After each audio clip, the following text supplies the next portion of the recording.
Dimanche 24 octobre en fin d'après-midi, Naïm El Gareh, un jeune Sahraoui de 14 ans, vient de trouver la mort, tué par des tirs de l'armée marocaine. Il essayait de rejoindre avec ses proches un campement installé à 15 km à l'est de Laayoune, la capitale du Sahara occidental. Toujours considéré comme un pays à décoloniser par les Nations Unies, le Sahara occidental est occupé par le Maroc depuis le retrait de l'Espagne en 1975. Ce rassemblement, qui a débuté le 10 octobre dernier, fait suite à une mobilisation sans précédent du peuple sahraoui. Ce retour au désert est un signe symbolique de protestation pacifique. Les Sahraouis demandent le respect de leurs droits.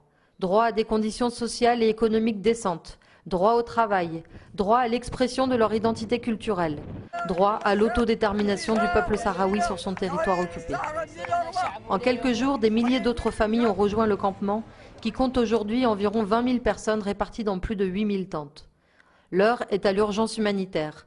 Les forces armées marocaines ayant littéralement assiégé le campement en creusant une tranchée et un mur de pierre et de sable tout autour de celui-ci, ne laissant qu'un seul point d'accès contrôlé.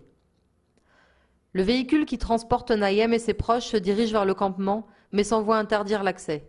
Il tente alors d'entrer par une des tranchées, déclenchant une riposte armée des militaires. Elle se solde par la mort du jeune Naïm et par 5 blessés graves.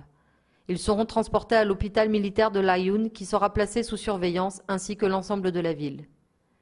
Les représentants de la mission des Nations Unies pour l'organisation d'un référendum au Sahara occidental ont également été refoulés à l'entrée du campement par les militaires marocains.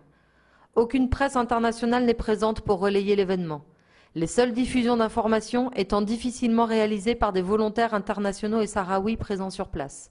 En effet, les antennes du réseau téléphonique ont été brouillées et la transmission des informations se fait dans la plus grande discrétion.